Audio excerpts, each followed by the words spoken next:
Hi, One Forum News brings you the best. Please kindly subscribe to this channel. Your comments and your likes will be highly appreciated. Let us go straight forward to Nigeria to take a look at one sad incident that happened in that country. That is beheading of a police officer. We are talking about Inspector Osang, beheading of Inspector Osang. These criminals, about more than 10 of them, went into the home of this inspector, attacked him, killed him, not only that, but took off his head and they ran away with the head. Up to now, the security services are pursuing these people. These are known gunmen. And it was reported that a lot of gunshots were heard in the home of this gentleman, this police officer, before this incident was reported later. So the whole community is now living in fear because if a security officer, we are talking about an inspector, was taken down this way, not only taken down, but his head taken off, that should tell you how serious this issue is. And the people are worried. And this is no more allegation because the police PRO, that's at the national level of Nigeria, the police PRO, Odinko Madon, has confirmed this incident, that this truly happened, that an inspector was taken down, one man down, and his head taken away. What at all is happening in Nigeria?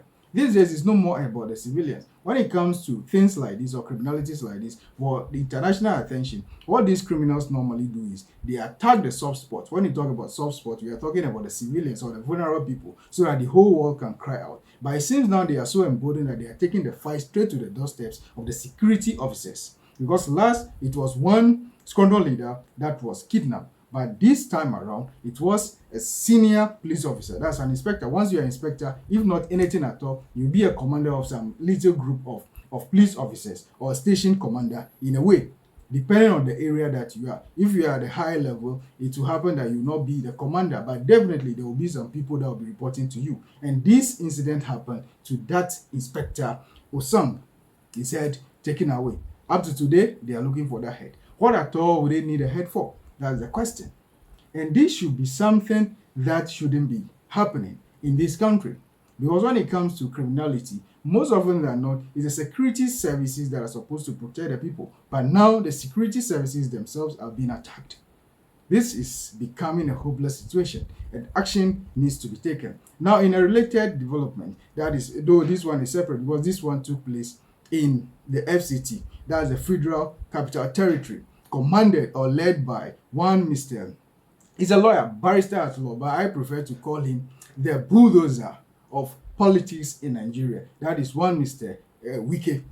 He is a very famous person when it comes to the politics of Nigeria. He knows how to play his card very well. He's now in charge of the FCT. And kidnapping has started in his territory. Though it may be happening in the past, but this very well is a big blow to him because about 7 people were kidnapped. They were not only kidnapped, these kidnappers are now demanding for a ransom. And not only the ransom, but they are also asking for a cough syrup. That should tell you how serious this issue is becoming. They demanded for over 290 million naira from the people before they released the hostages. 7 people. And when you convert that, we are talking about 321,900 US dollars. That's the amount the ransom they are demanding for. Not only the ransom, but they are also asking for rice as well as cough mixture. Where would the family of these people get this from? Wike is a very strong man. We have the belief in him that he will be able to fight these people out or flush them out. But it shouldn't be the case that this should be happening at the FCT. We are talking about the Federal Capital Territory. That's more or less like he is the landlord of that territory.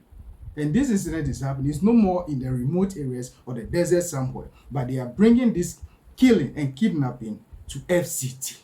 That means things are getting out of hand. But I know very well that the big men are working so hard. I know General Lagbaja is there. The IGP is also there. They are working so hard to flush out these people. General Lagbaja, that is the chief of army staff, is a very great general, and we will all have the trust in him that he will flush out these people. But till then, we are hoping for the best for Nigeria because Nigeria happens to be one of the most populous nations in Africa and very instrumental in Africa. So these incidents shouldn't be taking place in Nigeria because once it's affecting Nigeria, it's likely to move into other smaller countries in Africa. So Nigeria needs to sit up and work on this and flush out these criminals so that the country can be in peace and safe for the citizens and those that may come from outside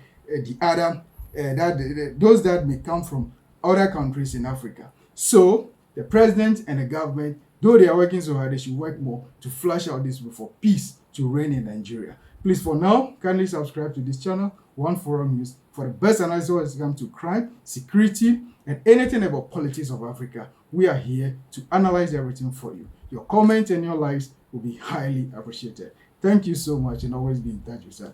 Thank you so much.